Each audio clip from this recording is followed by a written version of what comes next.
बारे में बात करूंगा।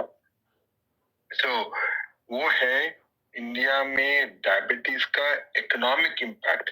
मैं हर वक्त आपको बताते हैं कि हेल्थ इम्पैक्ट क्या है, डाइट के, न्यूट्रिशन के हेल्थ इम्पैक्ट क्या है। मैंने कभी इकोनॉमिक इम्पैक्ट के बारे में कभी मैं आपसे बातचीत नहीं की, तो मैंने सोचा कि एक रीजन था मैं आज इसके बारे में बात करता हूँ, क्योंकि मेरे खुद ससुर सास की देखभाल करने और तभी मुझे लगा कि ये इतना इम्पोर्टेंस क्या है कि आपसे मैं इकोनॉमिक के बारे में जरा बात करूं।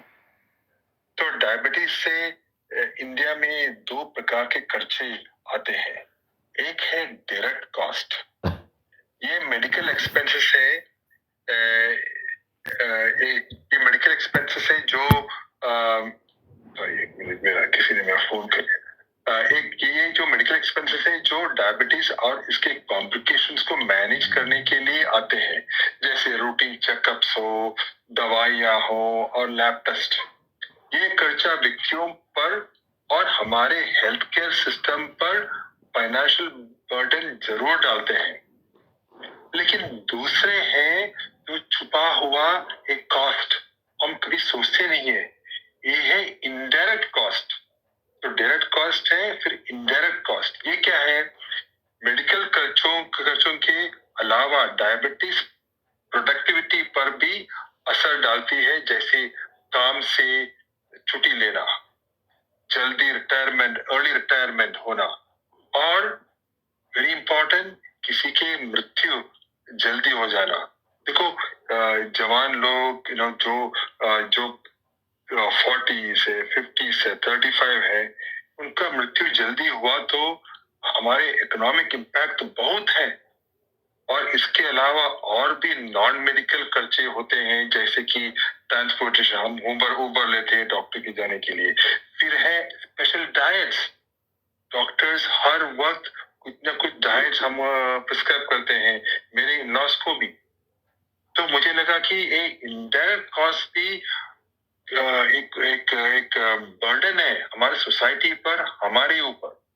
तो कुछ की फाइंडिंग्स बहुत चिंता का विषय है, जैसे कि मेडिकेशन और ग्लूकोज मॉनिटरिंग खास तौर से इंसुलिन पर निर्भर लोगों के लिए काफी महंगा पड़ता है। फिर कॉम्प्लिकेशन जैसे हार्ट डिजीज और न्यूरोपैथी हो, देखभाल के खर्चा को काफी बढ़ा देते हैं। फिर इंडिया में ज्यादातर यूएस में तो इंश्योरेंस होते हैं, इंडिया में भी इंश्योरेंस है, लेकिन ज्यादातर खर्चे आउट ऑफ पॉकेट होते हैं।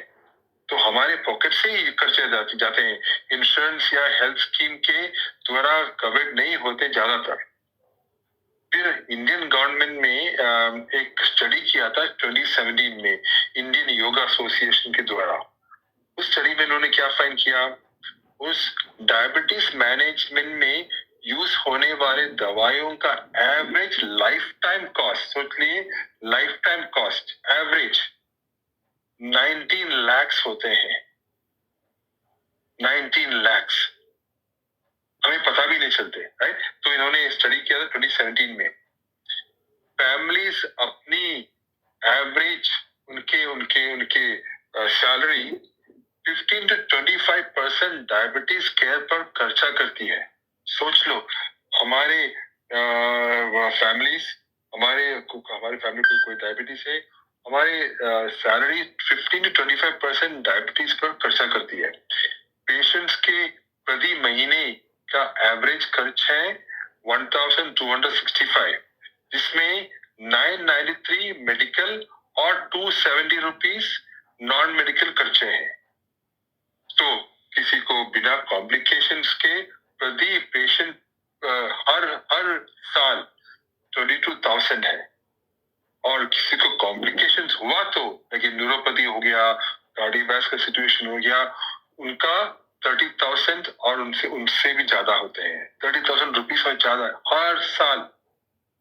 देखो, तो और बहुत नंबर्स है, लेकिन मैं ज्यादा टाइम नहीं लेना चाहता हूँ, क्योंकि मेरा यही था कि आज का सोच कि डायबिटीज जैसे डिसीज हमारे हेल्थ हेल्थ को ही, हेल्थ का बर्डन ही नहीं है, हेल्थ के ऊपर बर्डन नहीं है, हमारे पॉकेट के ऊपर भी बर्डन है, हमारे फैमिली के फाइनेंशियल के ऊपर बर्डन होते हैं। तो यही था। तो इट्स वेरी इंपॉर्टेंट हम कैसे अवॉइड करें डायबिटीज को, अच्छी तरह डाइट ले ले, एक्सरसाइज करें, ये सब कर सकते हैं। और we can avoid diabetes at all cost.